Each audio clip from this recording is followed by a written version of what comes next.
Good morning, everyone. So let's continue with the remaining questions. Operating ratio calculate करना है, ठीक है? Calculate the operating ratio. They are given you COGS. They are given you operating expenses. They are given you sales. They are given you sales return. What is operating ratio? Cost of goods sold plus operating expense divided by net sales. 7 lakh plus 60,000.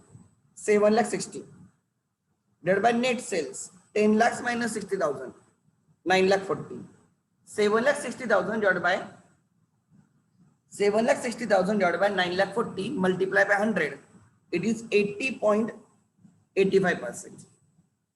It is 80.85%. Orally था वो.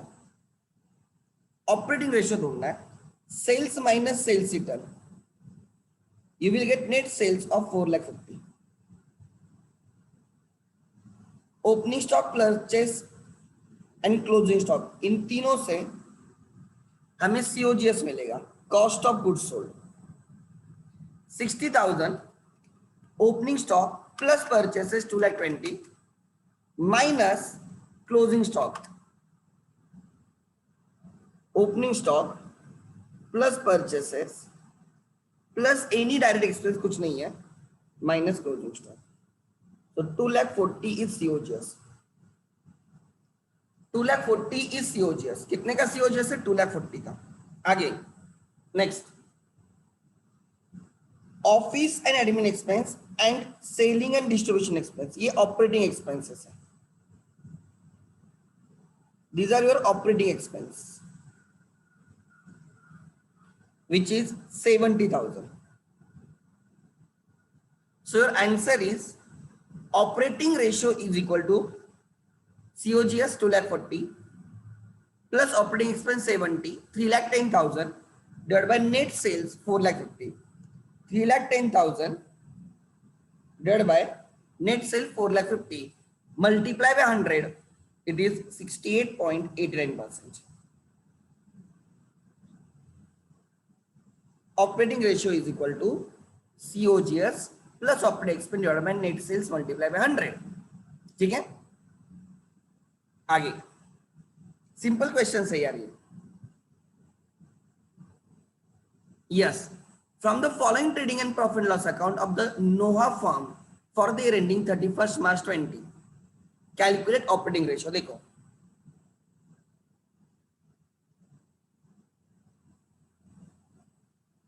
this is COGS or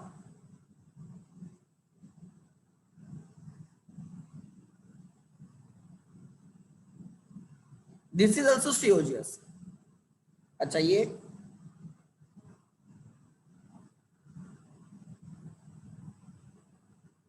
नहीं दिखेगा.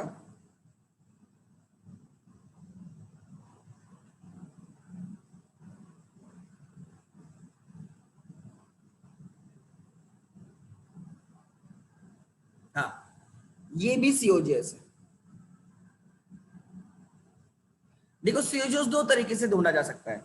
एक opening stock plus purchases plus direct expense minus closing stock. This is one way of finding COGS. COGS can be find like लिखो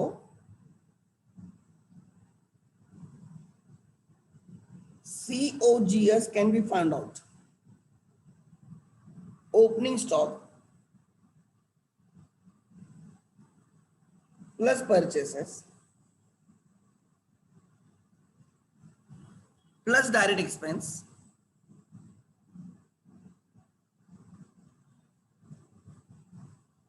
minus closing stock, or it is sales minus gross profit.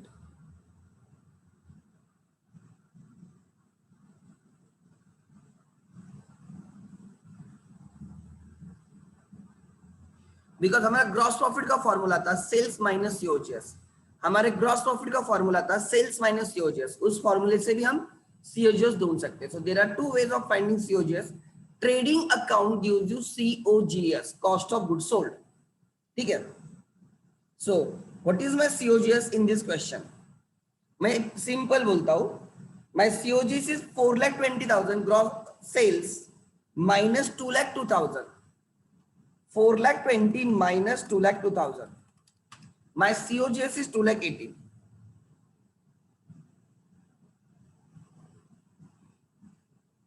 2,18,000 is COGS.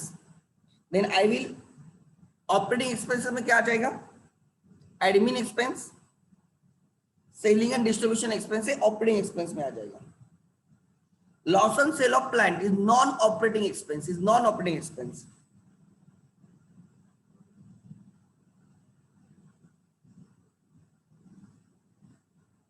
सो यहां पे आ जाएगा 12,000 plus 14,000, 26,000 के operating expense. So how to find out operating ratio? Operating profit ratio अलग. Operating ratio is equal to COGS 2,18,000 plus operating expense 2,26,000. 2,18,000 plus 2,26,000 divided by net sales 4,20,000. देखो 2,18,000 plus 26 divided by 4,20,000 multiply by 100. मिला? समझा नहीं समझा? Yes or no? अरे yes or no? समझा क्या? अरे समझा क्या? यस और नो लिखो कुछ तो. यस और नो?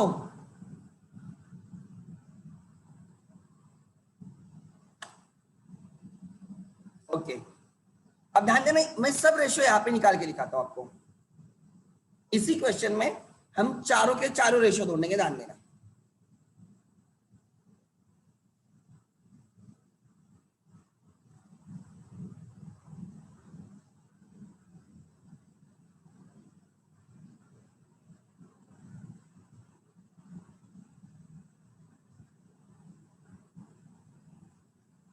चैप्टर सिंपल है, खाली एक बार समझ में आना है.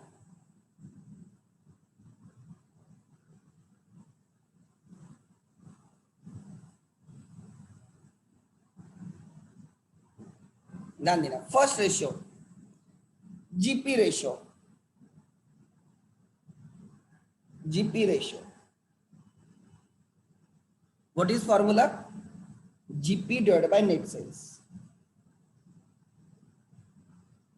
Multiply by 100. Profit and loss के सब रेशियोज परसेंटेज में होता है. Therefore, GP is 2,02,000 minus net sales 4,20,000 multiply by 100. 2,02,000 divided by 4,20,000 multiply by 100. It is 48.09%. 48.09 और 10. ठीक है, 48.09 और 10. Second, NP ratio, net profit ratio. Net profit divided by net sales multiply by 100. Net profit after tax लेना है, before tax लेना है, आपके पास दोनों ऑप्शन है, बट इसमें ऐसे कोई है ही नहीं.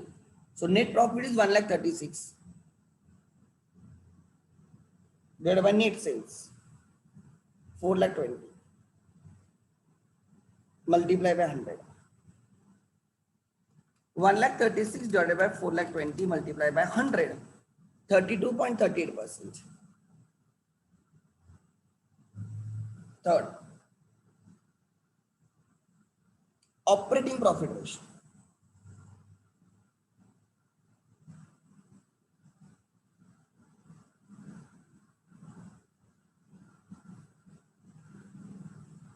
It is operating profit divided by net sales multiply by 100. How to find out operating profit? Operating profit is gross profit minus operating expense. Gross profit minus operating expense. Operating expense में आता है administrative expense, selling and distribution expense, finance cost other than interest on loans and interest on debentures, net sales.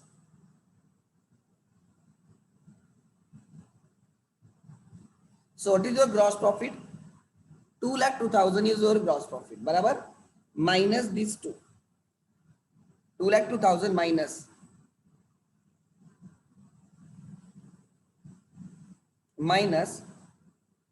12 plus 14.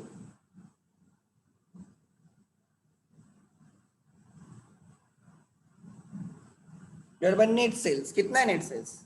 4,20,000.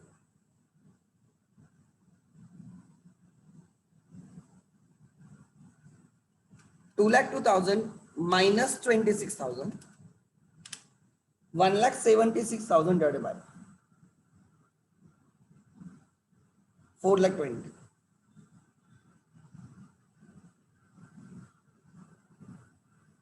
1,76,000 divided by 4,20,000 multiply by 100. It is 41.90%.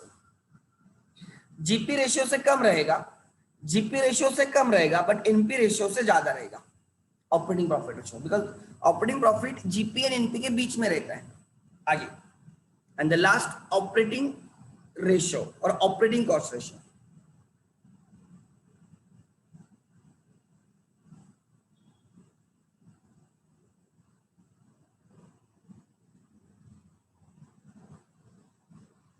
How to find out operating ratio? COGS. देखो आप 100 minus 41.90 करोगे ना, उतना answer रहेगा. 100 minus 41.90 आपका operating cost 58.1% ratio रहेगा. 58.1% रहेगा. ध्यान देना, ऑपरेटिंग रेशियो उतना आना चाहिए. COGS plus operating expense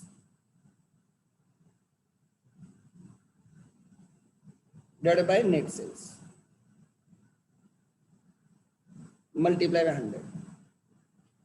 How will I find COGS? मेरे पास दो ऑप्शन है, opening stock plus purchase to direct expense minus closing stock, या sales minus GP.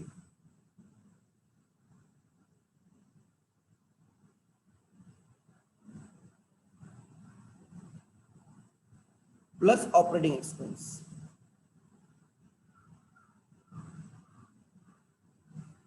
divided by net sales multiply by 100. बोलो, what is sales? Sales is 4,20,000 minus GP 2,02,000.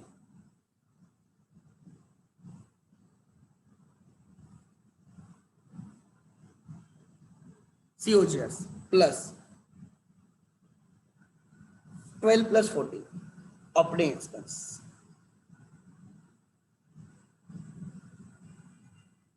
divided by net sales 4,20,000 multiply by 100. So 4,20,000 minus 2,02,000, 2,18,000 plus 26,000 divided by 4,20,000 multiply by 100. So what is your operating cost? Operating expense is 26. Operating cost or cost of operation is 2,18,000 plus 26. 2,44,000 is the operation cost divided by 4,20,000.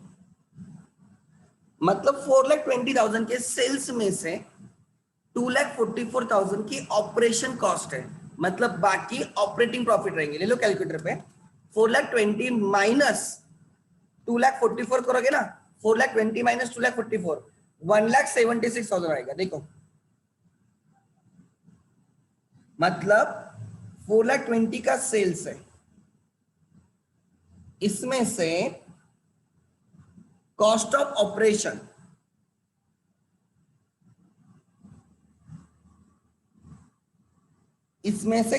Operation है 2,44,000 and वो minus होने के बाद आपका operating profit है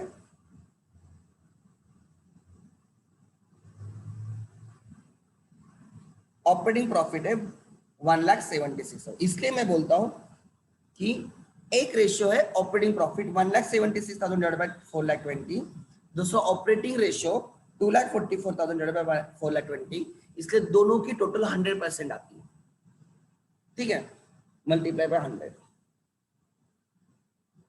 so it is 2,44,000 divided by 4,20,000 multiplied by 100, it is 58.10%. So you can see 41.90 plus 58.10 is 100%. So इस example में मैंने आपको चारों के चारे राइट जो भी चार आपके प्रॉफिट एंड लॉस अकाउंट के रेशियोज है, इनकम स्टेटमेंट के रेशियोज है, GP ratio, NP ratio, operating profit ratio, operating ratio, चारों रेशियोज मैंने आपको निकाल के दिखाया। किसी का डाउट है क्या? यस और नो बोलो जल्दी। यस टाइप, डाउट है तो यस, नहीं है तो no.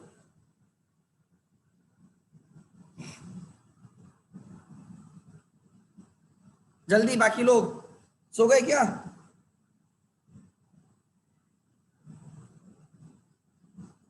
Good.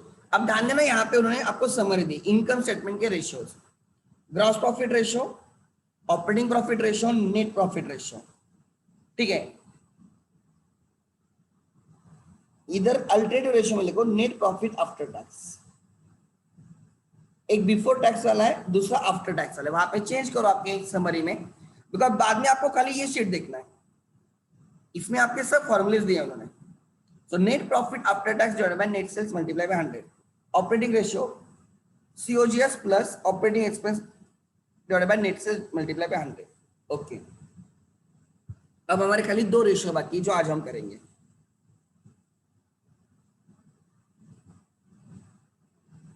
Okay,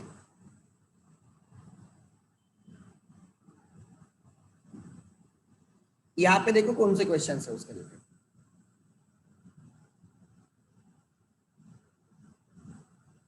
question number 14,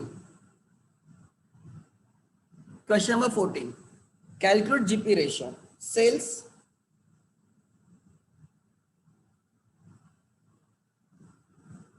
2,70,000 का सेल्स, नेट परचेसेस 1,50,000 के,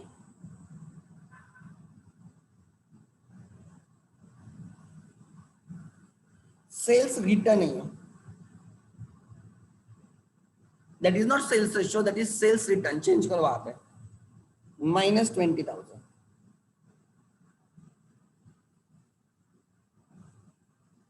so net sales are 2,50,000, net sales are 2,50,000, closing stock 25,000, operating stock नहीं, वो ओपनिंग स्टॉक है, कितनी गलती है उनकी टाइपिंग में भी, opening stock ₹45,000,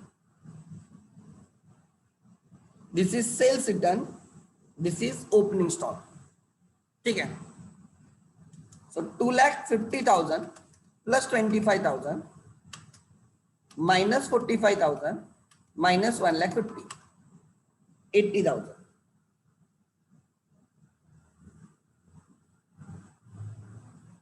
your gross profit is 80,000, your gross profit is 80,000, sales plus closing stock minus opening stock minus net purchases बराबर 80,000 is gross profit, उन्होंने हमें ग्रॉस प्रॉफिट रेशियो बोला है, therefore 80,000 divided by net sales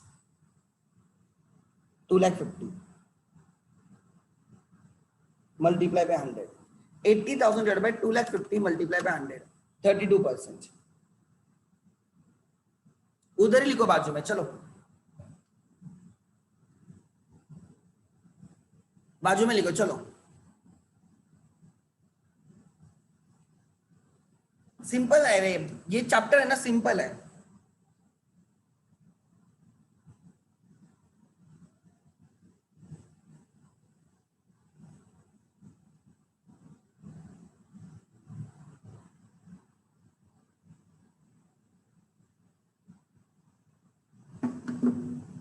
जल्दी then calculate net profit ratio, they have given you sales, they have given you cost of goods sold, तो इन दोनों से हमें ग्रॉस प्रॉफिट मिलेगा। Gross profit is equal to sales minus COGS. Sales is 3,80,000 minus COGS 2,60,000. Therefore, 1,20,000 is a gross profit. 1,20,000 is gross profit. Less indirect expense. Therefore, net profit is equal to gross profit minus indirect expense, right? GP minus indirect expense. What is GP? 1,20,000. What is indirect expense? 60. So what is your NP? Your NP is 60. Your NP is 60. Therefore, NP ratio.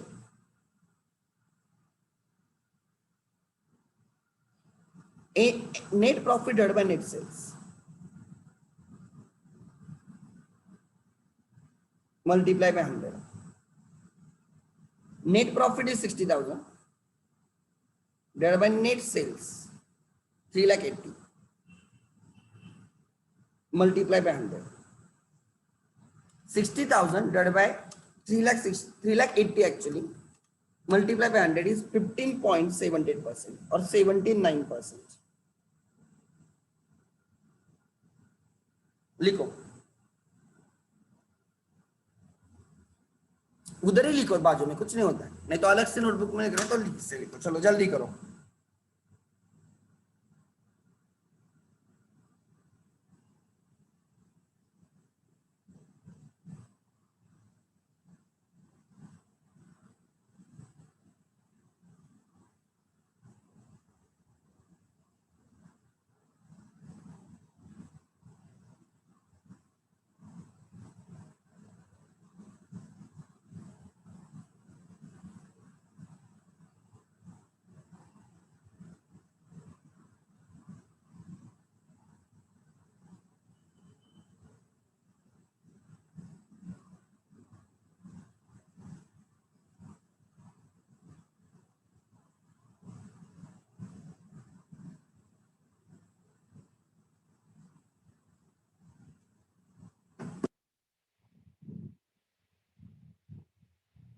ठीक है,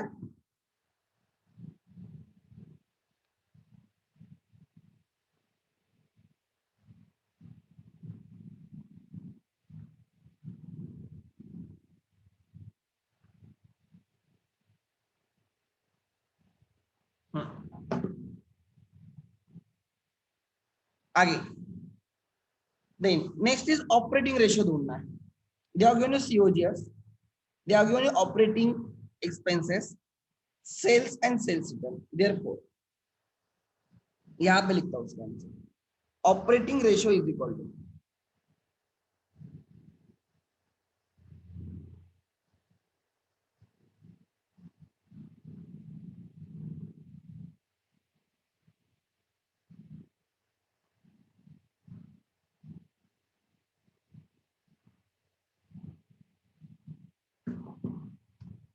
operating ratio is equal to COGS plus operating expense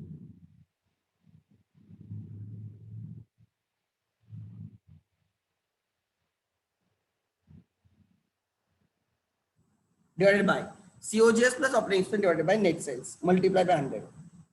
अब याद रहने चाहिए फॉर्मूले।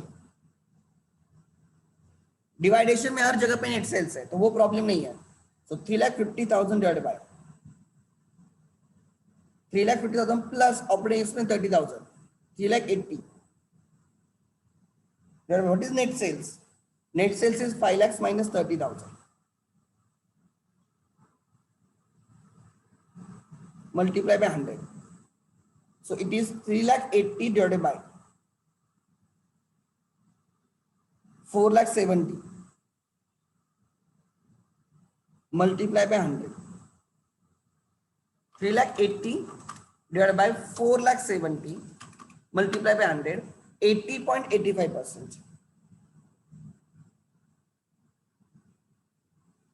अगर operating ratio 80.15% है तो 19.15% आपका ऑपरेटिंग प्रॉफिट रेशियो रहेगा, 100 minus that.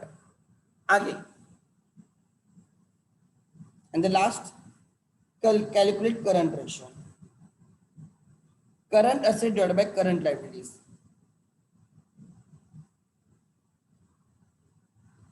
Current ratio is what? Current asset divided by current liabilities. ये परसेंटेज में नहीं होता, ये प्रॉपर रेशियो में होता है। 3 लाख डिवाइडेड बाय 1 लाख।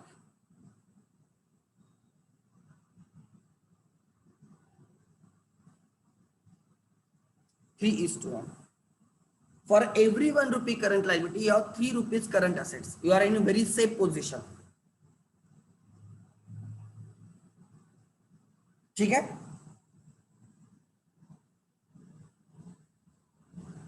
11 आपने होमवर्क में किया, 12 आपने होमवर्क में किया, 13 आपने होमवर्क में किया।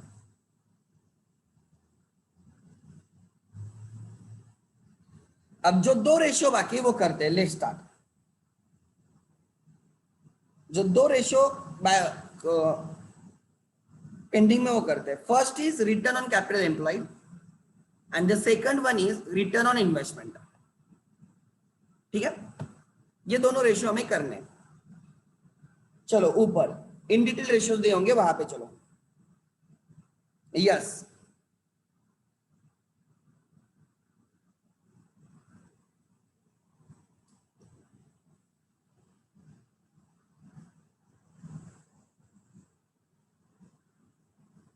यस, यहां पे देखो कंबाइंड रेशियोज, पेज नंबर है 364 पे। 364 पे आओ।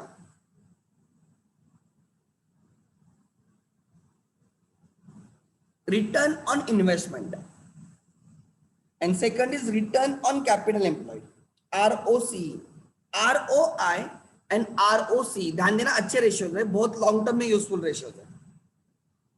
रिटर्न ऑन इन्वेस्टमेंट, आपने जो इन्वेस्ट किया है, मतलब हमने बिजनेस में जो इन्वेस्ट किया है उस पे हमें कितना मिलेगा।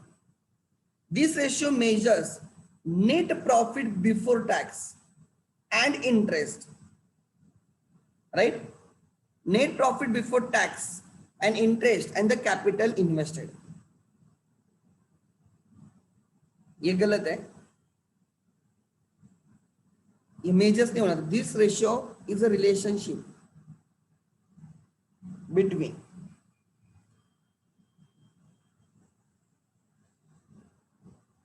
this ratio is a relationship between net profit before tax and interest and capital invested. This ratio is computed to measure the overall efficiency or the profitability of the business. Okay, return on capital investment is profit before tax, interest and dividend divided by capital employed. Considering 12th syllabus does not have capital act, companies act in detail, return on investment should be net profit divided by capital employed multiplied by 100. तो हमारे लिए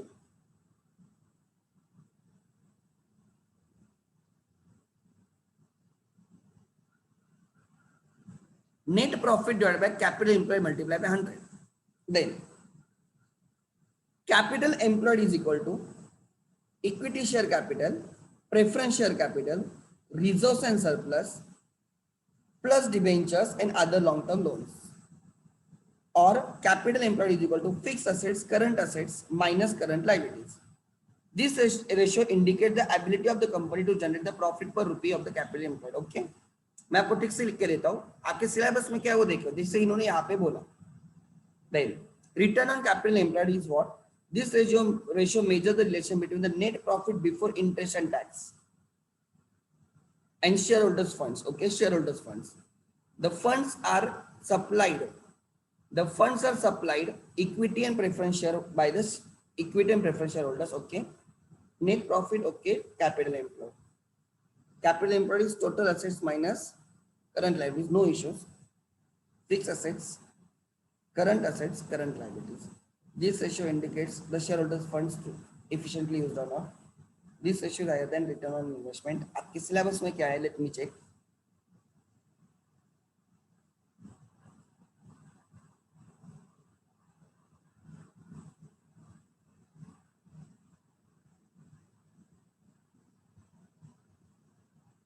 लिखो लिखो combined ratios, combined ratios. आपको जो syllabus में वो मैं चीजें लिख के दे रहा हूं। Actually these ratios are in very detail. अब हम कर रहे हैं कंबाइंड रेशियो, ठीक है। See combined ratios,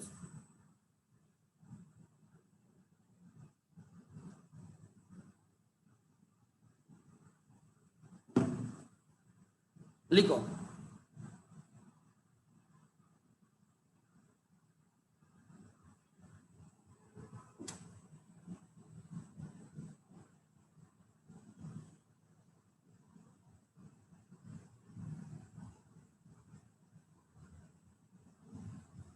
what do by combined ratio, मतलब एक फिगर रेशियो में एक फिगर P&L से होगी और दूसरी फिगर बैलेंस शीट से होगी। पहले बैलेंस शीट रेशियो में like current ratio and quick ratio, दोनों वैल्यूज बैलेंस शीट से थे। फिर इनकम स्टेटमेंट के 4 रेशियोज थे, GP ratio, NP ratio, operating profit ratio, operating ratio, दोनों वैल्यूज P&L से थी। अब हम एक P&L से और बैलेंस शीट से, ठीक है। कंबाइंड रेशियो और mix ratio. First return on investment,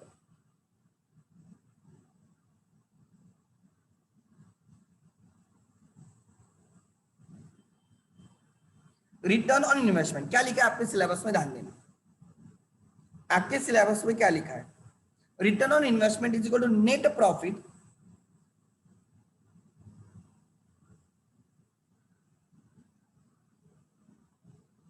divided by capital employed.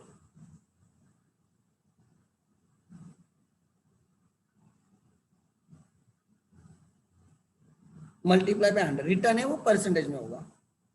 Wear if you understand this your balance sheet, आपकी बैलेंस शीट होती है। There are fix assets, there are current assets, there is a capital, there is a reserves and surplus, there is a long term loans, long term loans, there can be debentures, also long term loan, and these are current liabilities.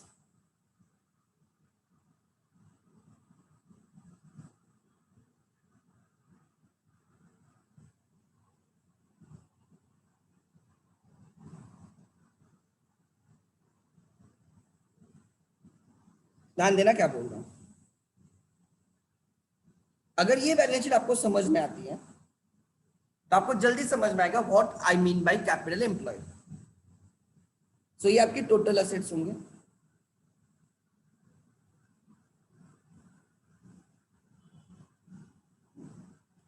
this will be your total assets. So what is total assets? Fixed asset plus current assets are total assets, which will be also equal to total liabilities. What are the total liabilities? Capital. This capital can be equity capital, equity share capital, or preference share capital. दो types के capital, equity और preference, reserves and surplus, long term loans, debentures are loans, and current liabilities, and this is your total liability.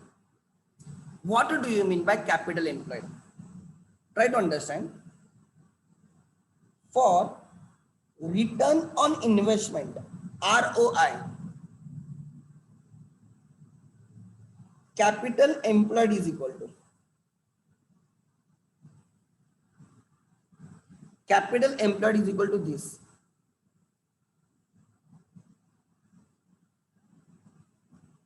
For return on investment, capital employed is equity share capital, preference share capital, plus reserves and surplus, plus long-term loans, plus debenture.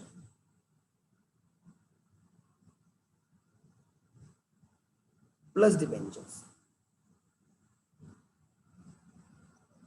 Total कितना पैसा business में लगा है long term के लिए, total कितना पैसा business में इन्वेस्ट हुआ है, ओनर ने कितना डाला है और बाकी लोगों ने कितना डाला है, ये दोनों रिजर्व, ये दोनों है ना, they are share holders funds, owners funds, and ये दोनों है बोरोड फंड्स।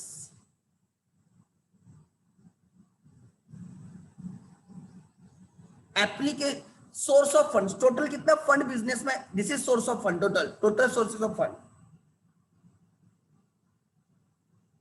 बराबर। So return on investment is with respect to total amount invested into business, total amount invested into business, invested by owners, invested through borrowings। But उन्होंने बोला कि हमारे syllabus में है नहीं, इसलिए उन्होंने बोला कैपिटल एम्प्लॉयड, बहुत सिंपल बोला उन्होंने बोला है, और आप इसको ऐसे भी ढूंढ सकते हो, कैसे, fix assets plus current assets minus current liabilities भी करोगे तो आपको उतना मिल जाएगा।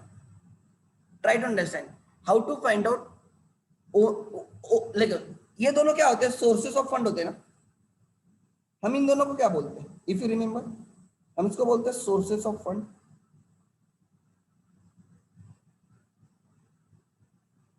हम इसको क्या बोलते थे, sources of fund, which is equal to application of the fund. And what is application of the fund, fix assets plus working capital. What is working capital, current assets minus current liabilities. So can I say this is also capital employed, this is also capital employed, ये भी capital employed है। so capital employed can be fixed assets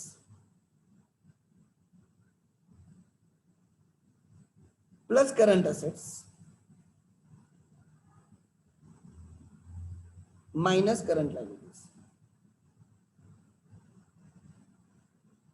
so what is capital employed, fixed assets plus current assets minus current liability, or I can also say fixed asset plus working capital।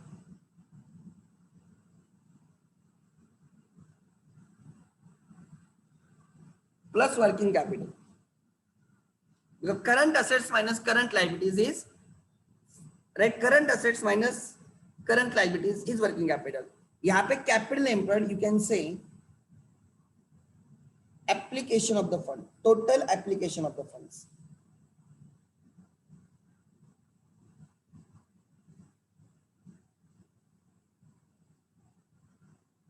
fixed assets plus working capital। so net profit divided by capital employed, net profit divided by capital employed is return on investment। and what is return on capital employed,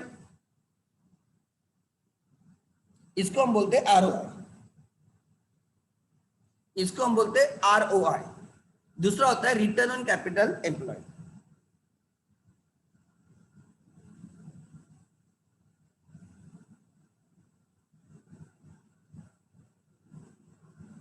यहां पे investment नहीं बोला, यहां पे capital employed बोला है।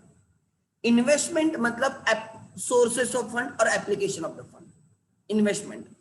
Capital employed मतलब capital, owners funds.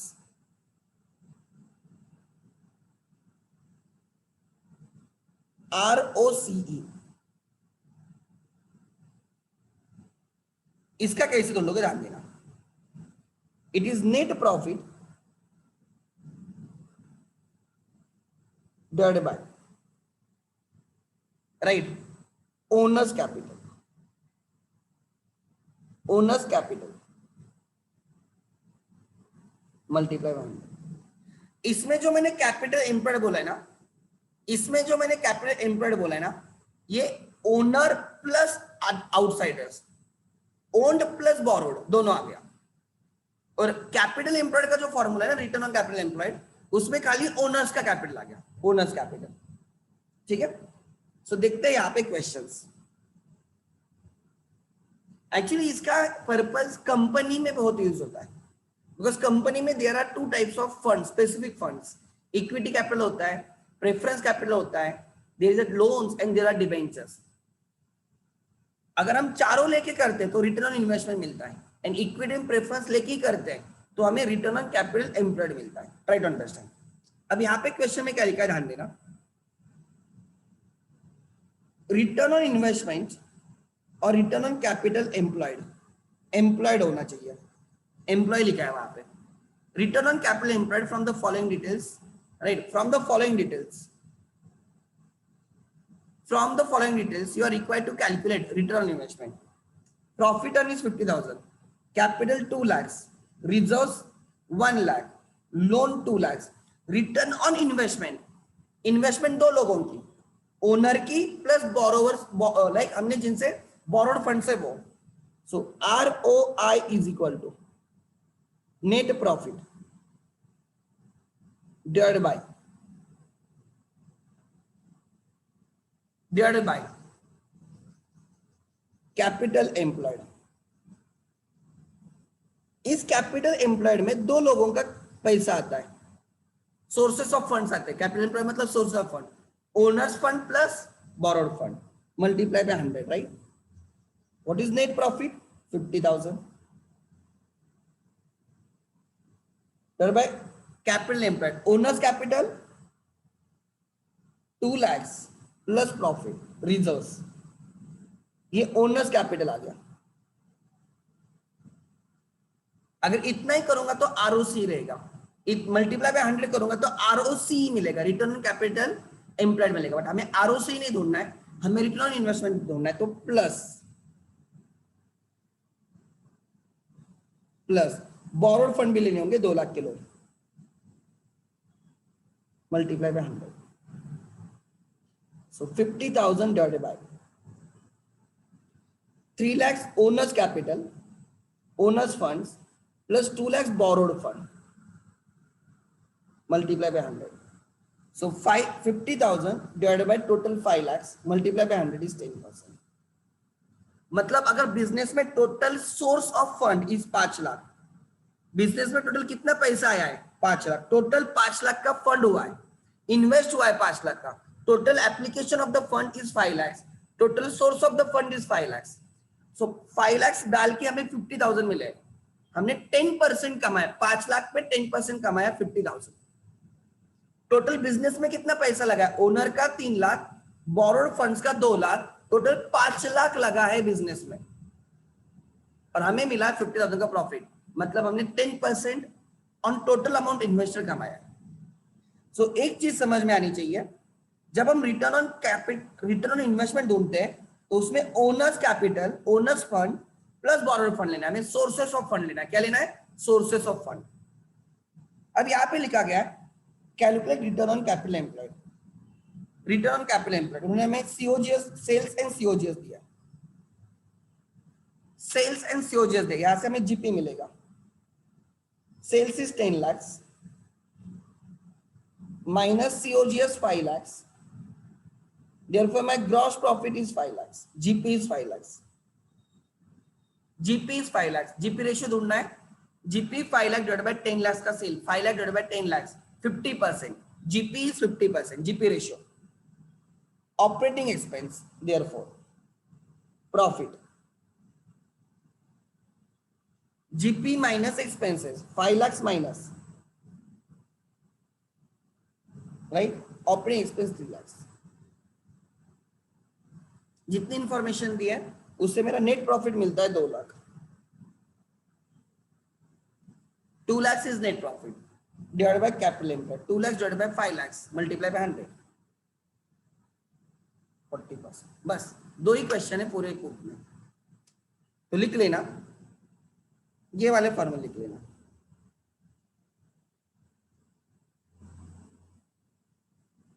पहले ये लिखो,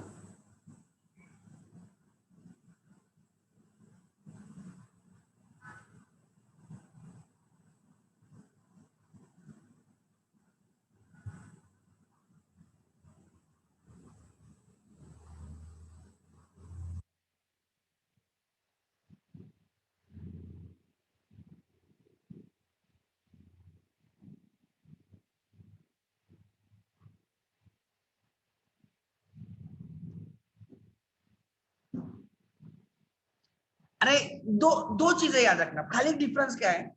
what is major difference? Sources of fund देखो मैं चाहे तो आपको और हिंट देता हूं, हिंट।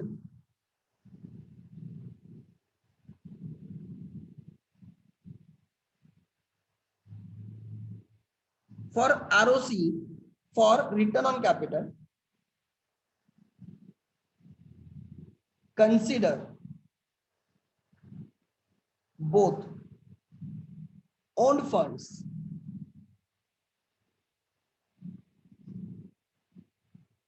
plus borrowed funds. डिवाइडेशन में हमें दोनों फंड्स लेने हैं, and for return on capital employed, मैंने आपको बहुत गलत रेशियो सिखाया, ये गलत रेशियो है, ऐसे रेशियो नहीं होते, मतलब ये दोनों, इसका मतलब बहुत डीप में है।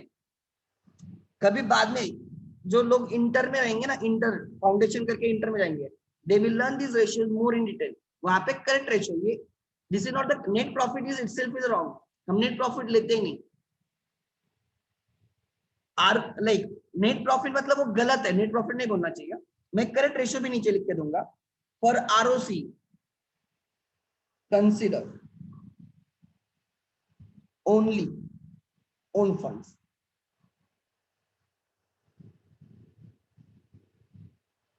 करेक्ट रेशियोज आर,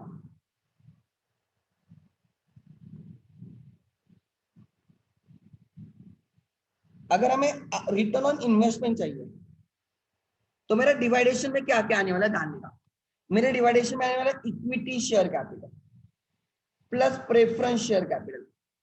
इक्विटी वालों को डिविडेंड मिलता है, इक्विटी डिविडेंड, प्रेफरेंस वालों को प्रेफरेंस डिविडेंड मिलता है, प्लस रिजर्व एंड सरप्लस, ये आ गया आपका owners funds, plus lone, loan वालों को इंटरेस्ट मिलता है, डिबेंचर, डिबेंचर्स वालों को भी इंटरेस्ट मिलता है।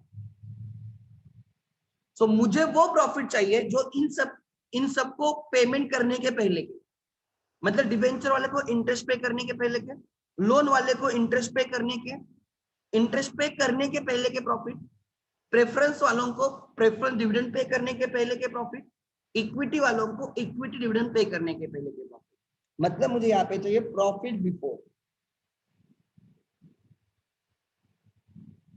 प्रॉफिट बिफोर इंटरेस्ट, इंटरेस्ट दो लोगों को इंटरेस्ट मिलता है, लोन एंड डिबेंचर वालों को, बिफोर इंटरेस्ट मतलब विदाउट डिडक्टिंग इंटरेस्ट, टैक्स पहले इंटरेस्ट माइनस होगा, फिर प्रॉफिट बिफोर टैक्स आएगा, फिर टैक्स माइनस होगा, फिर प्रॉफिट आफ्टर टैक्स आएगा, एंड डिविडेंड, मतलब profit without deducting three things, profit without deducting three things, one is interest, second is tax, and third is dividend. This is the correct formula, multiply by 100, लिख लेना।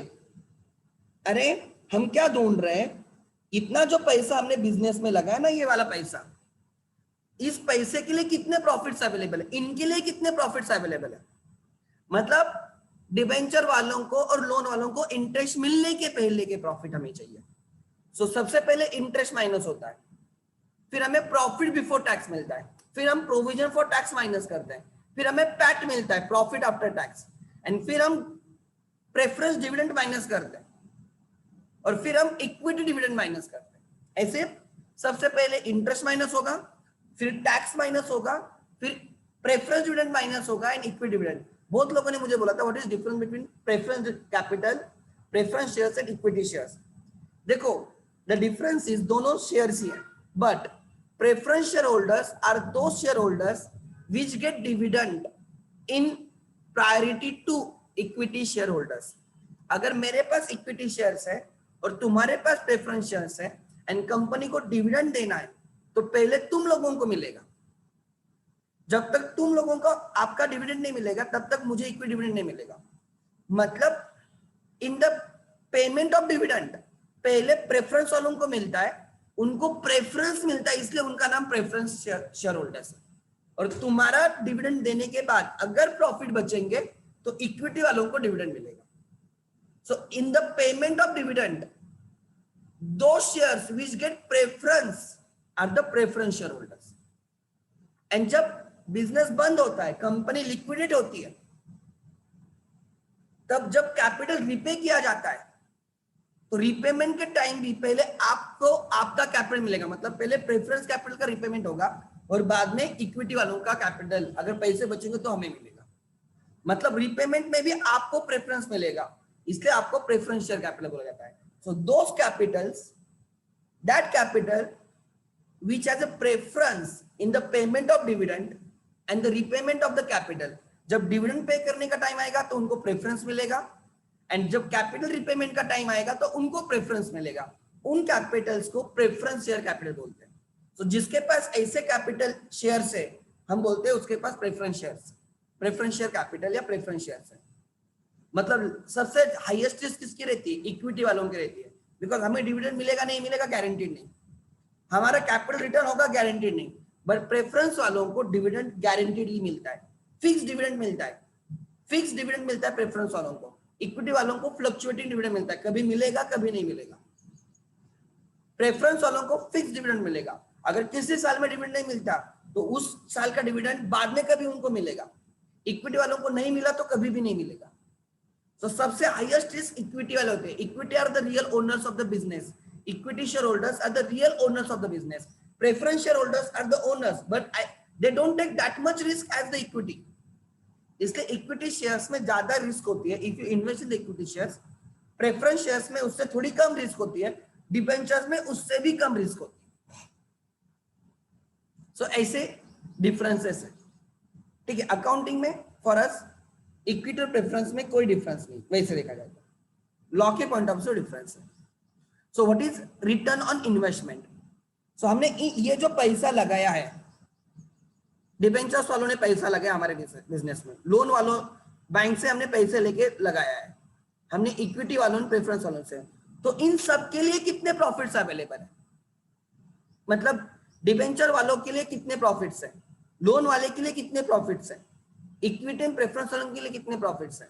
तो मैंने इनको जो पैसा मिलने वाला है, इक्विटी वालों को डिविडेंड, प्रेफरेंस वालों को डिविडेंड, लोन वालों को इंटरेस्ट, तो इंटरेस्ट के पहले के ऑब्वियसली मतलब टैक्स के पहले के, ऑब्वियसली मतलब डिविडेंड के पहले के, profit before interest before tax before dividend divided by all the amount invested, sources of fund multiply by 100। And अगर आप आरओसी निकालते हो तो उसमें एक्चुअल फॉर्मूला इज, हम उसमें डिवाइडेशन में हम क्या लेते हैं पता है? आरओसी में हम लेते हैं ओनर्स फंड, मतलब equity share capital plus preference share capital plus reserves and surplus, मतलब हम खाली ओनर्स फंड लेते हैं। तो ओनर के लिए कितने प्रॉफिट है? ओनर के लिए प्रॉफिट है, profit after interest and tax, but before dividend,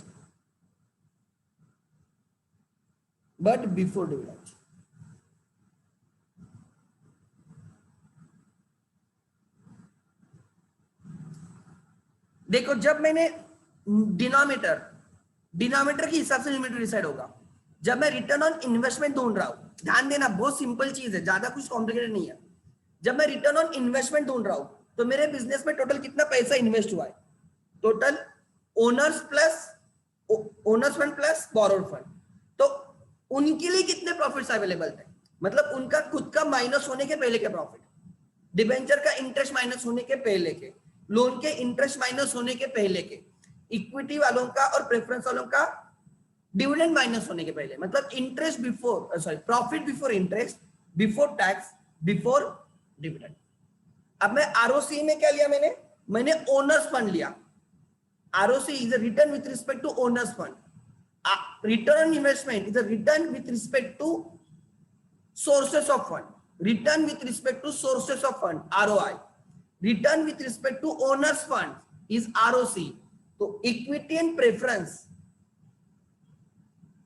हमारे बिजनेस में लगा है, इक्विटी वालों ने डाला है, प्रेफरेंस वालों ने, उनके लिए कितने प्रॉफिट्स अवेलेबल है? उनका डिविडेंड माइनस होने के पहले के प्रॉफिट, मतलब लोन वालों का इंटरेस्ट जाने के बाद, टैक्स जाने, गवर्नमेंट को टैक्स मिलने के बाद के जो प्रॉफिट है वो profit before interest and tax but before dividend. And एक और कंसेप्ट होती है जो आपके सिलेबस में नहीं है, रिटर्न ऑन इक्विटी।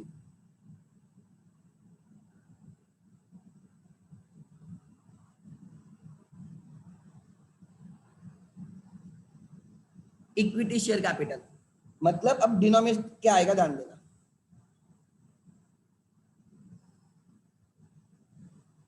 सिखाने जाओ ना, इसके लिए इतना कंटेंट है, बहुत कंटेंट है, आपके सिलेबस में कुछ भी डाला है। चलो कुछ तो है, ये अच्छी बात है, कुछ ना होने से कुछ तो होना इज ऑलवेज गुड।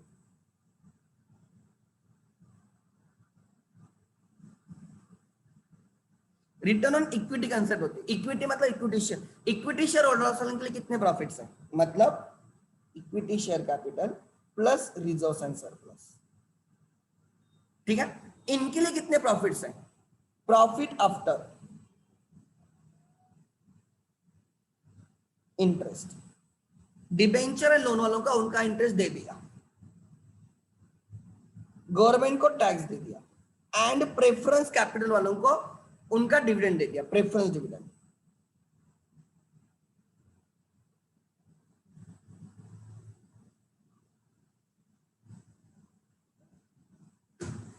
देखो, try to understand payment schedule, payment sequence.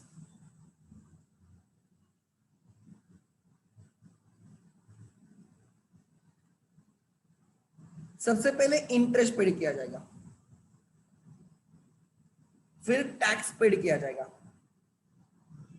फिर प्रेफरेंस डिविडेंड पेड किया जाएगा, अगर प्रॉफिट बचे तो प्रेफरेंस डिविडेंड, और उसके बाद इक्विटी डिविडेंड। अगर प्रॉफिट बचे तो इक्विटी वालों को मिलेगा।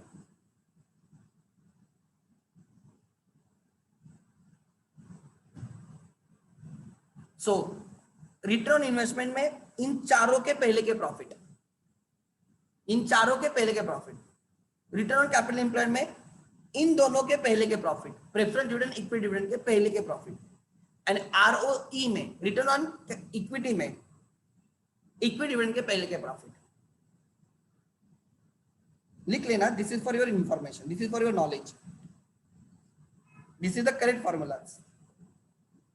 कंपनी के इसमें एकदम परफेक्टली फॉर्मूलेज अप्लाई होते हैं, कंपनी के इसमें एकदम एग्जैक्टली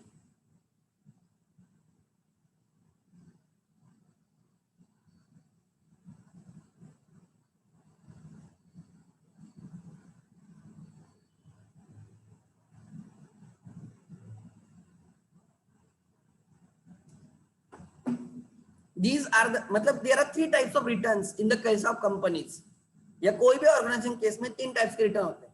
एक रिटर्न ऑन इन्वेस्टमेंट, वो सब राइट, उसके बाद return on capital employed, and तीसरा होता है रिटर्न ऑन इक्विटी। आपके सिलेबस में दो ही है और दो भी बहुत गंदे तरीके से लिखा है उन्होंने।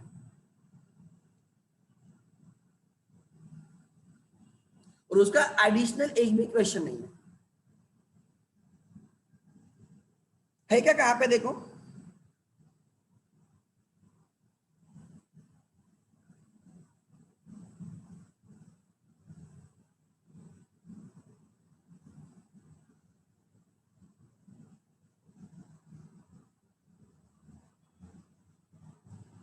नहीं है। Computer accounting is a theory, अगर चाहिए तो आप थ्योरी क्वेश्चन देख लेना डाइजेस्ट वगैरह से, बट मेरा प्रेफरेंस रहेगा बहुत ही सेफर साइड, अगर आपको करना है तो थ्योरी करो, बट उसको मत करना बिकॉज आपको पूरे मार्क्स नहीं मिलेंगे। अच्छा, इसमें से कोई बोल रहा है कि सर कैश फ्लो स्टेटमेंट नहीं किया आपने। ओके, कैश फ्लो स्टेटमेंट के कौन से क्वेश्चन है, लेट मी चेक। सब डाल, फॉर योर इंफॉर्मेशन, ये जो चैप्टर है ना, आईएससी का एक मॉड्यूल है। आईएससी में दो मॉड्यूल्स है अकाउंट्स के, आईएससी में दो मॉड्यूल्स है अकाउंट्स के। One module is this entire chapter, वो उनके लिए 40 मार्क्स का है, एंड दूसरा मॉड्यूल 40 मार्क्स का है। आप देख सकते हो क्या डेप्थ इन चैप्टर्स के, और आपके इसमें कितने कम में निपटा है उन लोगों ने, चाहे तो चेक करो। आईएससी सीबीएसई में accounts has 2 modules, part 1 part 2, 40 40 80 marks के पेपर होते हैं। उसमें से पार्ट 1 ये चैप्टर है, जो आपका एक चैप्टर है। आप बोलोगे सर हमारा कितना वास्ट सिलेबस है, कुछ भी चिंदी चोर लाइक करना तो एकदम डिटेल में करना चाहिए था। आगे मतलब क्या करते हैं, पूरा नॉलेज भी नहीं देते और आपको राइट। मतलब क्या होता है, एक गांव में बोलते हैं it is good to have complete knowledge और not to have any knowledge. बीच में रहोगे ना तो उनकी सबसे ज्यादा लगती है, बीच वालों की सबसे ज्यादा लगती है, उसमें आपको डाल दिया है। ना ही आपको कंप्लीट नॉलेज दिया जा रहा है, ना ही आपको ब्लैंक रखा जा रहा है, आपको इनकम्प्लीट नॉलेज दिया रहा है। Right, half knowledge is always dangerous, ये सुना होगा आप लोगों ने। ये प्रॉब्लम है महाराष्ट्र बोर्ड में, एक भी चीज डिटेल में नहीं है, सब डाल दिया है सेटिस्फैक्शन के लिए, ये भी है ये भी है ये भी है ये भी है, but nothing is in detail. Okay, this are the cash flow statement. अच्छा, उन्होंने क्या बोला आपको, लेट मी चेक। उन्होंने बोला है फॉलोइंग, नहीं मुझे चेक करने दो, accordingly I can tell you.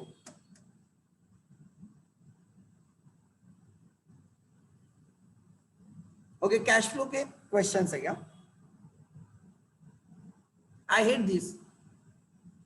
उन्होंने कैश फ्लो को एक पेज में खत्म किया है। And now I will show you. क्या आ गया रे,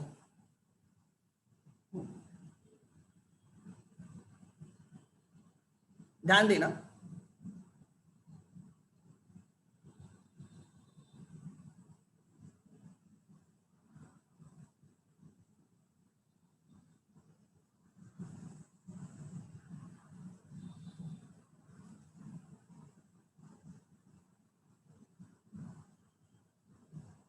ठीक है, and this is actual cash flow का चैप्टर। ये चैप्टर है पूरा कैश फ्लो का। एंड आपके इसमें कितने में खत्म किया इन लोगों ने? देखो कैश फ्लो के किस्सा इनका, आई विल शो यू। हाँ, डाल दिया गया what do you mean by cash flow. देखो लिखा what do you mean by cash flow. अच्छा, importance of cash flow, okay, uses of the cash flow, presentation as per AS3। ठीक है, cash flow का फॉर्मेट डाल दिया, ठीक है, एंड 2 क्वेश्चन डाल दिए। देना ही था तो क्यों दिया फिर, अगर इतना ही करना है तो क्यों किया? बिकॉज क्या होता है, प्रॉब्लम ये है ना कि सिखाना है ना, तो इसको 1 मंथ लगता है सिखाने को पूरा कैश फ्लो को। लास्ट ईयर तक ये चैप्टर ऑप्शन में था, तो I used to keep it as option because incomplete knowledge देने से ना देना बेटर है। ठीक है, I will be taking this 2 question, मैं 2 क्वेश्चन को ठीक से सिखाऊंगा, ठीक है, और नीचे भी एक आधा क्वेश्चन रहेगा उसका, वो भी मैं questions exam point of view सिखाऊंगा। बिकॉज अगर पूरा सिखाते बैठेंगे तो it will take a lot of time, because chapter बहुत लेंथी है वैसे। वो इंटर में पूरा एक अलग चैप्टर है, मैं वही आपको दिखा रहा हूँ। It is total separate unit, it is separate unit.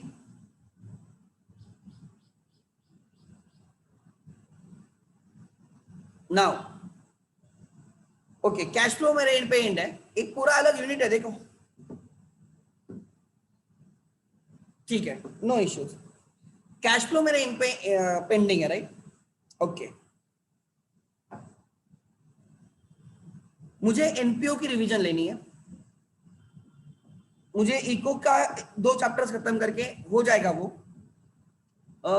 मैं इवनिंग में रिवीजन लूंगा 9 to 10:30, late night 9 to 10:30 I will be taking revision of NPO. मुझे पहले उसकी लेने दो बिकॉज वो चैप्टर डिफिकल्ट है एंड बहुत लोग भूल गए होंगे। सो 9 to 10:30, कल से, आज से नहीं, कल से 9 to 10:30 I will be taking revision, नहीं फ्रॉम टुमारो, ठीक है, I will be taking revision. अगर मैं क्या बोल रहा हूँ ध्यान देना, अगर आपके पास वो नवनीत का एक चीज आता है, क्या बोलते हैं, मोस्ट लाइकली, अगर है तो लेके रखना। आई थिंक कुछ तो 40-50 रुपीज में मिलता है शायद से। I will also go and I will purchase that. अगर आपके पास रहेगा तो अच्छी बात है, नहीं है तो फोटो निकाल के रखना, हम उसमें से एनपीओ को क्वेश्चंस करेंगे।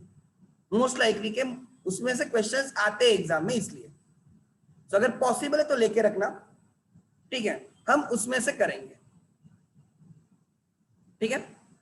सो most likely even I will purchase today, accounts का मोस्ट लाइकली मैं परचेस करूंगा, तो वहां से हम क्वेश्चंस लेंगे, तो it will be easy for me to detect the questions, ठीक है। फोटो निकाल के मैं यहाँ पे ले भी सकता हूँ, वो प्रॉब्लम नहीं है, बाद में I will share the PDF with you. आज मैं ये सब लेक्चर्स कंपनी के मैंने सब लेक्चर्स अपलोड किए, फाइनेंशियल स्टेटमेंट के सब लेक्चर्स मैं आज अपलोड कर दूंगा, ठीक है। एंड इकोनॉमिक्स का मैं मॉर्निंग में ले लूंगा, इकोनॉमिक्स का मैं मॉर्निंग में 8 to 9:30 के बीच में ले लूंगा फॉर द एंटायर वीक, ठीक है। कल से वो मेरा इको रहेगा, तो मेरे लेक्चर्स 8 से रात के साढ़े कितना बोला मैंने 9 to 10:30 तक चलेंगे आगे। मैथ्स का लेक्चर मुझे एक एक्सरसाइज लेनी, मैम ने बोला है, I will be taking that exercise. मुझे बिल्स ऑफ एक्सचेंज की एक्सरसाइज लेनी है, नो इश्यूज, उसमें क्या 10-15 क्वेश्चन है, खाली संडे पकड़ के मैं ले लूंगा वो, ठीक है। बट जो हुआ है एटलीस्ट उस पर काम करो। देखो हमने एडमिशन बहुत डिटेल में किया था, रिटायरमेंट डिटेल में किया, डेट डिटेल में किया था, एक्चुअली हमने हर चैप्टर डिटेल में किया। अब मुझे खाली जो इंपॉर्टेंट लगता है ना हर चैप्टर का मैं वो ले लूंगा, सो इसलिए मैंने बोला परचेस मोस्ट लाइकली, सीरियसली बोल रहा हूँ, मोस्ट लाइकली परचेस करके रखना, राइट। 100-200 रुपीज का रहेगा, उससे ज्यादा रहेगा, चाहे तो हर चैप्टर हर सब्जेक्ट का लेके रखना, एग्जाम के लिए वो बेस्ट है, एग्जाम के पॉइंट ऑफ व्यू से हम उसके लिए उसको रिवीजन के लिए यूज करेंगे, ठीक है। अगर आप फेस टू फेस रहते हैं मैं उसके जेरोक्स निकाल के देता आपको, but now it is not possible, तो आपको परचेस करना पड़ेगा। लास्ट ईयर तक मैं उसके जेरोक्स निकाल के देता था, बट अभी वो पॉसिबल भी नहीं है। सो आप आपका परचेस करके रखना। कल 9 to 10:30 every night they like I will be taking revision of accounts. पहले मैं एनपीओ का लूंगा, ठीक है। अच्छा, any other sir, preference shares are issued at high price then, ऐसे कुछ नहीं होता, ऐसे नहीं होता कि प्रेफरेंस ज्यादा प्राइस पे इश्यू होते हैं, ऐसे कुछ नहीं, ठीक है। डिफरेंस इज ओनली प्रेफरेंस वालों को पहले डिविडेंड मिलता है, और अगर रिपेमेंट का टाइम आएगा तो उनका पहला रिपेमेंट होगा with respect to, right, with respect to equity. सबसे सेफ होते डिबेंचर्स, बिकॉज उनका इंटरेस्ट सबसे पहले मिलता है, उनका रिपेमेंट भी सबसे पहले होता है, फिर थोड़े उससे कम से डिबेंचर से कम से प्रेफरेंस, इक्विटी से ज्यादा से प्रेफरेंस, एंड सबसे हाईली रिस्की होते इक्विटी, ठीक है। अच्छा,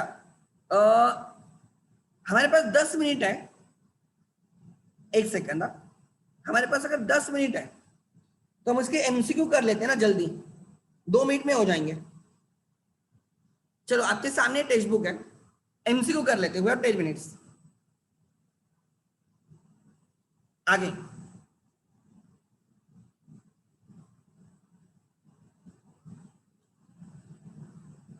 अरे वो इशू करते हैं, इशू करते टाइम ही बोलेंगे हमें प्रेफरेंस शेयर्स इशू करना है, इक्विटी शेयर्स इशू कंपनी करेगी, कौन करेगा, मतलब कंपनी डिसाइड करेगी। इशू करते टाइम ही बोला जाता है ना इक्विटी या प्रेफरेंस है। अगर आपको ज्यादा रिस्क लें तो इक्विटी में इन्वेस्ट करो, अगर आपको कम रिस्क लें तो डिबेंचर्स में इन्वेस्ट करो, अगर आपको मॉडरेट रिस्क लेनी है तो आप प्रेफरेंस में इन्वेस्ट करो। कंपनी कौन सा इशू लाती है वो देखना पड़ेगा ना, प्रॉस्पेक्टस में लिखा होगा ना। आगे ध्यान देना,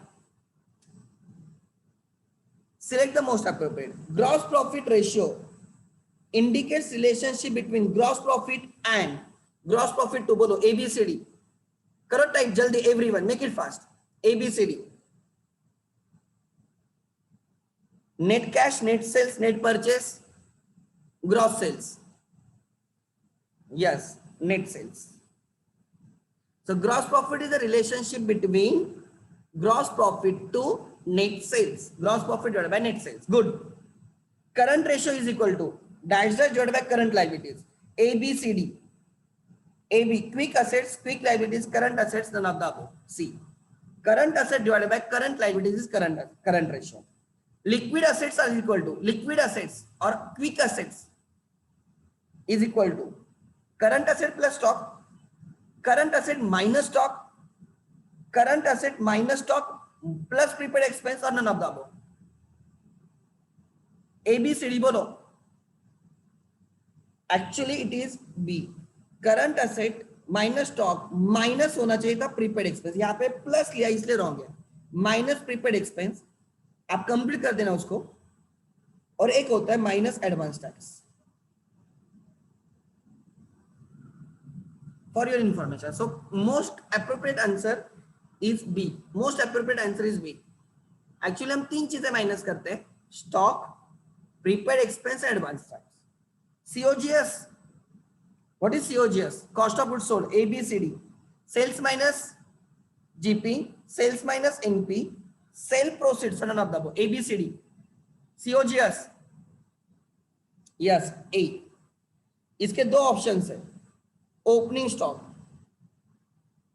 प्लस परचेस है, ट्रेडिंग अकाउंट अगर जिसको याद है वो इजीली लिख सकता है, plus direct expense minus closing stock, आगे, और sales minus GP. Net profit ratio is equal to, बोलो, net profit ratio is equal to operating ratio, operating net profit ratio, gross profit ratio, current ratio.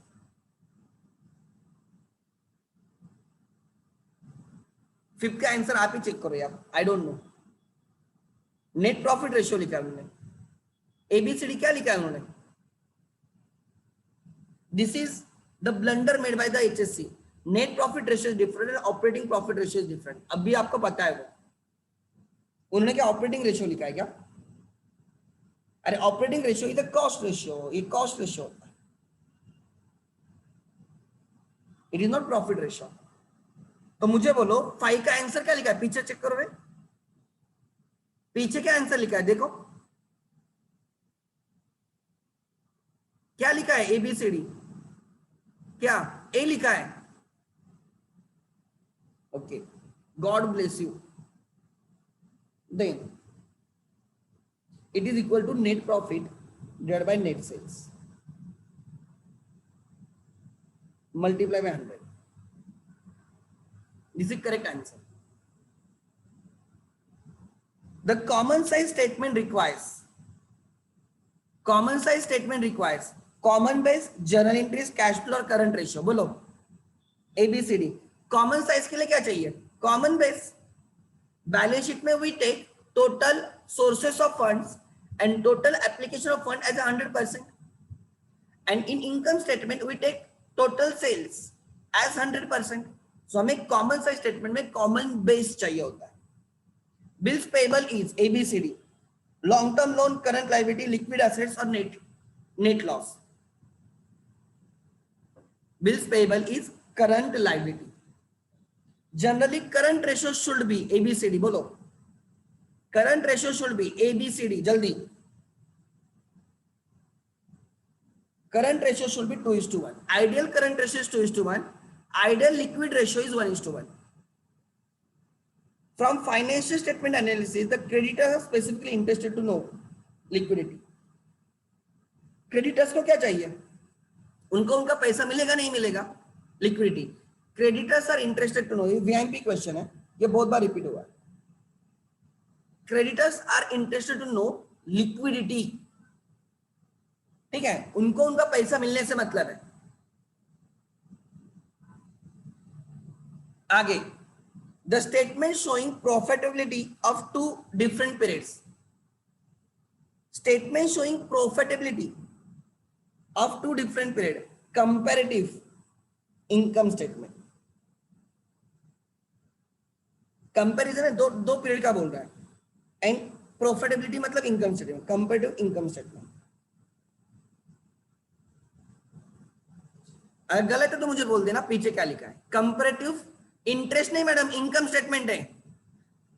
देख, the ratio measures relationship between GP and net sales, GP ratio. Critical evaluation, VIMP, critical evaluation of financial statements to measure profitability is analysis of financial statement। Chapter का नाम है financial statement. ऐसे दिखेगा ना critical evaluation वगैरह, तो analysis of financial statement लिख दो, analysis of financial, name of the chapter है वो, मैंने वीएमपी किया बिकॉज क्वेश्चन पूछा गया पहले भी एग्जाम में, critical evaluation of financial statement, अरे यही है एनालिसिस ऑफ फाइनेंशियल स्टेटमेंट। आगे, a particular mathematical number showing relationship between the two accounting figures, any number which shows relation between the two things is a ratio. Check करो है क्या ratio, it should be ratio.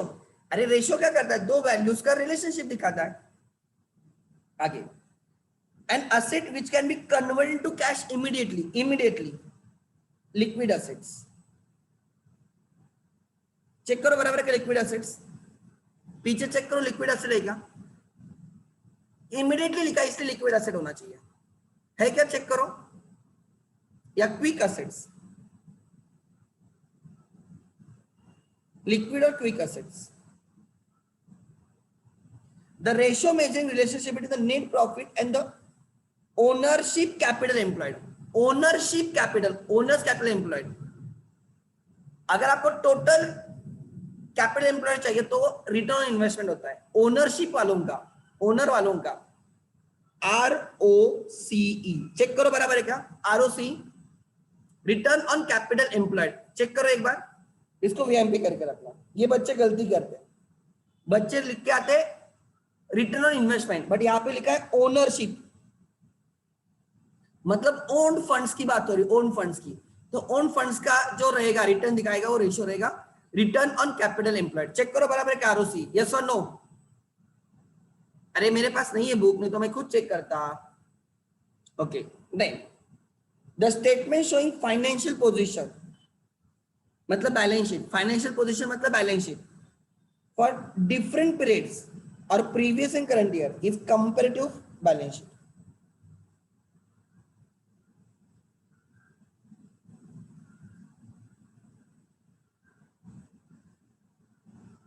Comparative balance sheet. आगे, statement showing changes in the cash and cash equivalent, ये cash flow statement है, ये कल discuss होगा।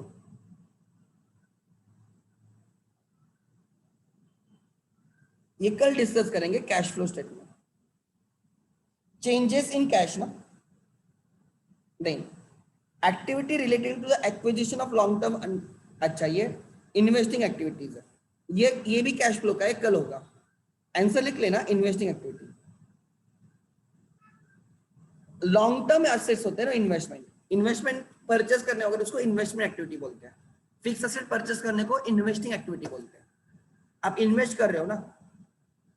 The ratio that establishes relation between quick assets and current liabilities, क्या लिखा है, ये करंट नहीं होना चाहिए, ये क्विक होना चाहिए। हमारे सिलेबस में एक ही है क्विक रेशियो। HSC बोर्ड वाले कंसिडर नहीं है, कहां पे करंट लायबिलिटीज लिखते हैं, कहां पे क्विक लायबिलिटीज लिखते हैं, उनको ही पता। आगे, quick ratio, liquid ratio, acid test ratio, अलग अलग नाम है। ट्रू और false, financial statements includes only balance sheet, T stands for true, F stands for false. बोलो, financial statement includes only balance sheet, only balance sheet, मैंने chapter ही वहां से स्टार्ट किया था। False, it includes balance sheet, income statement, position statement, balance sheet, income statement, P&L, notes to accounts, cash flow statement in case of companies, and changes in the equity, statement showing changes in the equity for the companies। ऐसे 5 चीजें होती है। नहीं, analysis of finance statement is a tool but not remedy. True, कितना अच्छा है, tool but not remedy, ठीक है, okay, it is true, it is VIMP। ये भी एग्जाम में पहले पूछा था, इट इज अ टूल, ये टूल है बट रेमेडी नहीं है। आगे, purchase of fixed asset is operating cash flow. Fixed assets are not operating, fixed assets are investing। False, it's investing, investing activity or investing cash flow। Per sale of goods, purchase of goods, recovery from debtors, payment to creditors, समझ में आ रहा है, ये operating होते हैं because ये हमारा business है। Purchase and sale of fix asset purchase and sale of investments, ये इन्वेस्टिंग एक्टिविटी आते हैं। कैपिटल रेज करना, लोन लेना, कैपिटल रिपे करना, लोन रिटर्न करना, इंटरेस्ट पे करना, ये फाइनेंसिंग एक्टिविटी आते हैं। Financing, there are 3 activities, operating, investing and financing. मैं कल उस पर और डिस्कशन करूंगा। Dividend paid is not a source of fund, dividend paid is not a source of fund. Check करो क्या लिखा है, यस और no.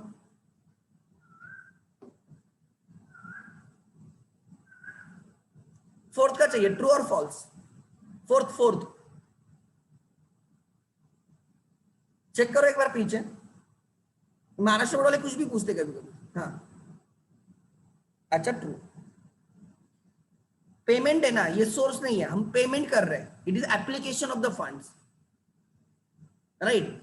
It is not source of the fund. पैसे आ नहीं रहे, कंपनी को पैसे नहीं मिल रहे, कंपनी दे रही है, so it is not source, it should be application. Gross profit depends upon net sales. कैसे ग्रॉस प्रॉफिट नेट सेल पे? अच्छा, नेट सेल पे, ट्रू। मुझे लगा net profit. Gross profit depends on net sales, perfect, true.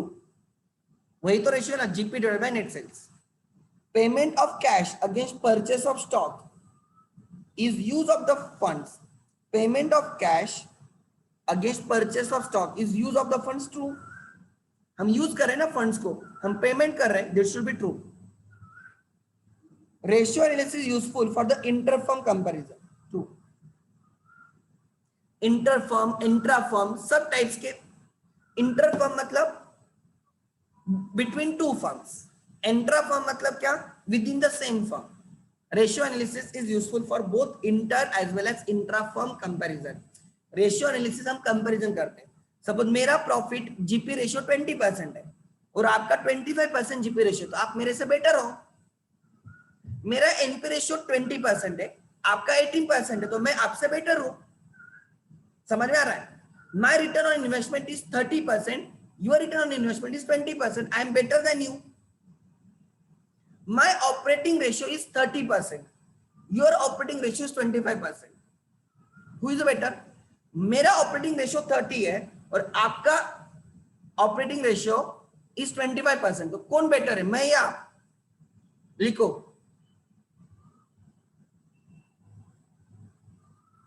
कौन better है?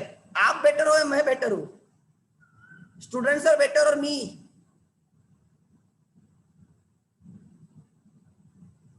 अरे type करो। अच्छा, जिसका 25% है वो बेटर है। आप पूरा बोल रहे आई एम बेटर बिकॉज मेरा रेशियो ज्यादा है। Students are better because operating ratio is the cost ratio. Return ratio, profit ratio should be higher and cost ratio should be less. Common sense should prevail कि अगर आप ratio की बात कर रहे हो, प्रॉफिटेबिलिटी रेशियोज जो प्रॉफिट दिखाते हैं ना, GP ratio, NP ratio, operating profit ratio, जितने ज्यादा उतना better. And cost ratio like operating ratio is a cost ratio, वो जितना कम उतना बेटर। इसलिए in this case operating ratio mine is 30%, your is 25%, you are at a better place. 100 rupees का sale होता है तो मेरी कॉस्ट 30 रुपीज है और आपकी कॉस्ट 25 रुपीज है, तो कौन बेटर है? आप बेटर हो। आगे, short term deposits are considered cash equivalent, ये होल्ड पे कल डिस्कस होगा। Activity ratios, turnover ratios are the same. Check करो ये क्या लिखा है, एक भी हमारे लिए टर्नओवर रेशियो नहीं है। अच्छा, टर्नओवर रेशियो मतलब sales ratio they are talking about, like GP ratio, NP ratio, operating profit ratio, they are with respect to sales na. So activity ratios and sales ratios are the same. check karo kya answer hai, true or false? karo ek baar। I think they are not same. true or false?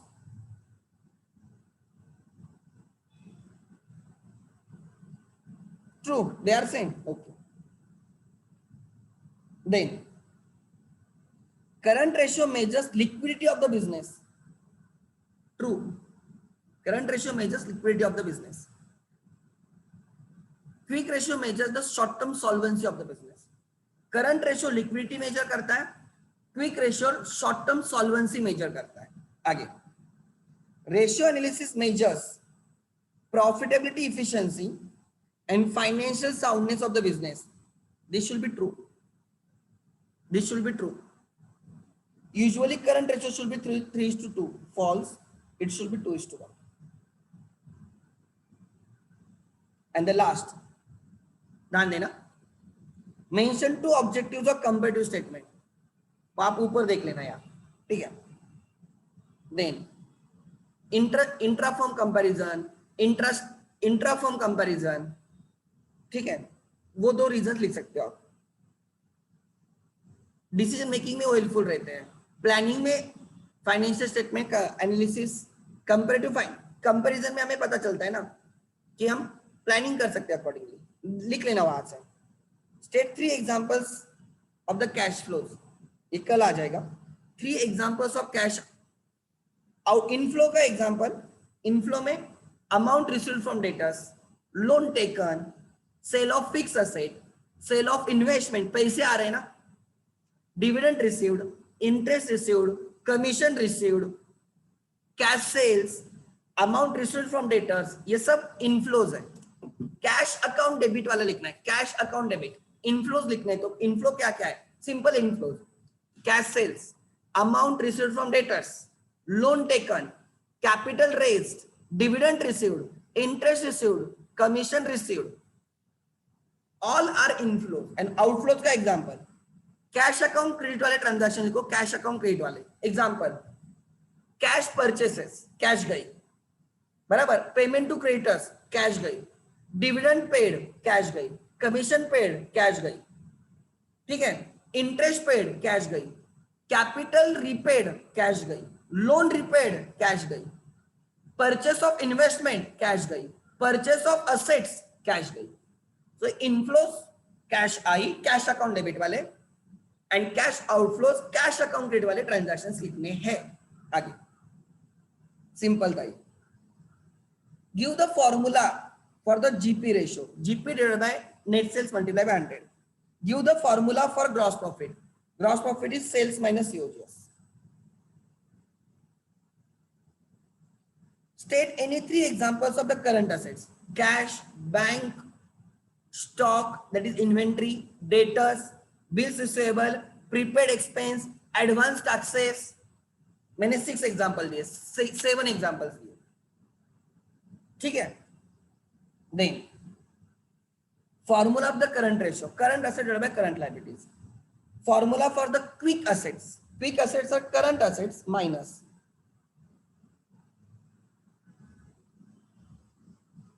Stock minus prepaid expense minus advance tax।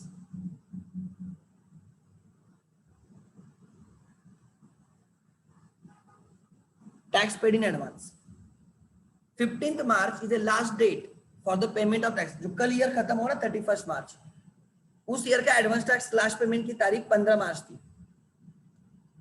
State formula for COGS, COGS का formula everybody knows, COGS is equal to opening stock plus purchases plus direct expense minus closing stock, or sales minus GP is also COGS। What is average stock? Average stock opening plus closing divided by 2, opening stock plus closing stock divided by 2। What is average capital? Opening capital plus closing capital divided by 2। What is average debtors? Opening debtors plus closing debtors divided by 2। Average creditors, opening creditors plus closing creditors divided by 2। हो गया।